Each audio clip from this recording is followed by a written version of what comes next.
नमस्कार। मैं doctor Anjali Jaipal, associate professor SD government college Beawar.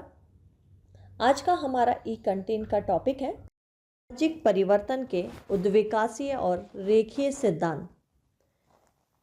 सामाजिक परिवर्तन के रेखीय सिद्धांतकार उद्विकासियों से प्रभावित थे। वे इस बात को नहीं मानते थे कि परिवर्तन चक्रीय गति से होता है, बल्कि इनका मानना था कि परिवर्तन सदैव सीधी रेखा में नीचे से ऊपर की ओर विभिन्न चरणों में होता है। उद्विकासीय व रेखीय सिद्धांतकारों में अगस्ट कॉम्टे, स्पेंसर, हॉबहाउस आदि प्रमुख है। कॉम्टे समाज के उद्विकासीय रूप को 3 स्तरों में, स्पेंगलर 4 स्तरों में तथा मार्क्स 5 स्तरों के रूप में मानते हैं। मार्क्स व वेबलिन सामाजिक परिवर्तन के रेखीय चक्र को भी प्रस्तुत करते ही हैं, किंतु ये दोनों ही आर्थिक और प्रौद्योगिकी कारकों को अधिक महत्व देते हैं। अतः इनके सिद्धांत को निर्धारणवादी सिद्धांत भी कहा जाता है।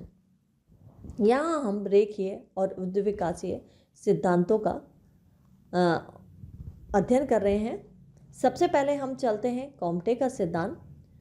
कॉम्टे ने सामाजिक परिवर्तन का संबंध मानव के बौद्धिक विकास से जोड़ा है। उन्होंने बौद्धिक विकास व सामाजिक परिवर्तन के 3 स्तर बताए हैं। पहला है धार्मिक स्तर, दूसरा है तात्विक स्तर और तीसरा है वैज्ञानिक स्तर। सबसे पहला है धार्मिक स्तर। समाज की प्राथमिक अवस्था थी जिसमें मानव प्रत्येक घटना को ईश्वर और धर्म के संदर्भ में समझने का प्रयत्न करता था। विश्व की सभी क्रियाओं का आधार धर्म और ईश्वर को ही माना जाता था। उस समय अलग अलग स्थानों पर धर्म के विभिन्न रूप जैसे बहुदेववाद, एक देववाद तथा प्रकृति पूजा प्रचलित थी। सामाजिक विकास का द्वितीय स्तर तात्विक स्तर है, जिसमें मानव घटनाओं की व्याख्या उनके गुणों के आधार पर करता था। इस अवस्था में मानव का अलौकिक शक्ति में विश्वास कम हुआ और प्राणियों में विद्यमान अमूर्त शक्ति को ही समस्त घटनाओं के लिए उत्तरदायी माना गया। सामाजिक विकास का तीसरा स्तर वैज्ञानिक स्तर है, जो कि वर्तमान में विद्यमान है। वैज्ञानिक स्तर में मानव सांसारिक घटनाओं की व्याख्या धर्म, ईश्वर और अलौकिक शक्ति के आधार पर नहीं करता, बल्कि वह वैज्ञानिक नियम तथा तर्क के आधार पर इनकी व्याख्या करता है। वह कार्य और कारण के सहसंबंधों को ज्ञात कर नियमों और सिद्धांतों का निर्माण करता है, मानव घटनाओं का अवलोकन करता है, तार्किक और उनकी वैज्ञानिक व्याख्या करता है और सत्य तक पहुंचने का प्रयास करता है। इस प्रकार से चिंतन के विकास के साथ साथ सामाजिक संरचना, संगठन तथा साथ ही साथ व्यवस्थाओं का भी विकास में परिवर्तन हुआ। अगला जो हमारा सिद्धांत है वह है स्पेंसर का सिद्धांत। स्पेंसर ने भी सामाजिक परिवर्तन का उद्विकासीय सिद्धांत प्रस्तुत किया। इन्होंने सामाजिक परिवर्तन है उसको प्राकृतिक प्रवरण नेचुरल सिलेक्शन के आधार पर समझाया। स्पेंसर डार्विन के उद्विकासीय सिद्धांत से बहुत प्रभावित थे। डार्विन ने जीवों के उद्विकासीय सिद्धांत प्रस्तुत किया था, जिसे स्पेंसर ने समाज पर भी लागू किया था। डार्विन का यह मानना था कि जीवों में अस्तित्व के लिए संघर्ष पाया जाता है, स्ट्रगल फॉर एग्जिस्टेंस। इस संघर्ष में वे ही प्राणी बसते हैं जो कि शक्तिशाली होते हैं और प्रकृति से अनुकूल कर पाते हैं, कमज़ोर इस संघर्ष में समाप्त हो जाते हैं। चूँकि प्रकृति भी ऐसे जीवों का वर्ण करती है जो योग्य और सक्षम होते हैं। अतः स्पेंसर ने इस सिद्धांत को प्राकृतिक प्रवरण का सिद्धांत कहा। हम जानते हैं कि मनुष्य एक सामाजिक प्राणी है, अतः उसके प्रवरण अथवा जन्म और मृत्यु दर पर सामाजिक कारकों जैसे हमारे प्रथाओं, मूल्य, आदर्शों का भी प्रत्यक्ष और अप्रत्यक्ष प्रभाव पड़ता है।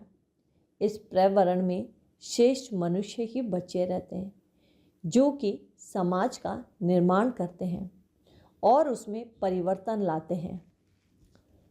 प्रत्येक नई पीढ़ी पुरानी पीढ़ी से ज्ञान और विज्ञान के क्षेत्र में अधिक उन्नत होती है और समाज को आगे की ओर बढ़ाती है। इस प्रकार से समाज क्रमशः आगे बढ़ता रहता है और परिवर्तित होता रहता है। इस प्रकार से स्पेंसर ने सामाजिक परिवर्तन के लिए अप्राकृतिक और सामाजिक प्रवरण को आधार माना। स्पेंसर के अतिरिक्त जैविकीय कारकों को सामाजिक परिवर्तन के लिए उत्तरदायी मानने वाले गोविन्यू, लापोज आदि भी प्रमुख हैं। इन विद्वानों की मान्यता यह है कि समाज का निर्माण और प्रगति उन लोगों पर ही निर्भर है जो प्रजातीय दृष्टि से क्षेत्र होते हैं। जब किसी समाज में प्रजातीय दृष्टि से हीन व्यक्ति होते हैं तो वह समाज को पतन की ओर ले जाते हैं, और जब उनमें शारीरिक और मानसिक दृष्टि से श्रेष्ठ व्यक्ति होते हैं तो वे सदैव समाज को प्रगति की ओर ले जाते हैं। तो इस प्रकार से हमने आज सामाजिक परिवर्तन के उद्विकासीय या रेखीय सिद्धांत के बारे में पढ़ा, जिसमें हमने सबसे पहला सिद्धांत कॉम्टे का सिद्धांत पढ़ा।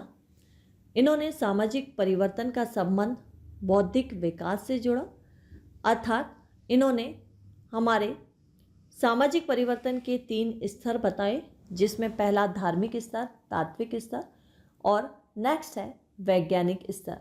अर्थात धार्मिक स्तर में वे समाज था जहाँ पर हम धर्म के आधार पर ही सभी क्रियाएं करते थे।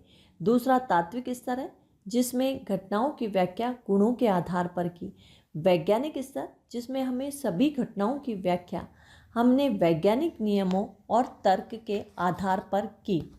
अगला जो सिद्धांत था वह था स्पेंसर का सिद्धांत, जिसमें हमने उसे प्राकृतिक पर्यावरण का सिद्धांत कहा, और इनके अनुसार इन्होंने डार्विन के जीवों के उद्विकासीय सिद्धांत का सहारा लिया और इसे समाज पर लागू किया।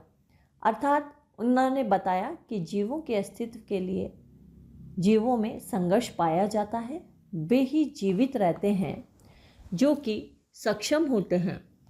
इस प्रकार से आज हमने सामाजिक परिवर्तन के इन 2 सिद्धांतों के बारे में अध्ययन किया। धन्यवाद।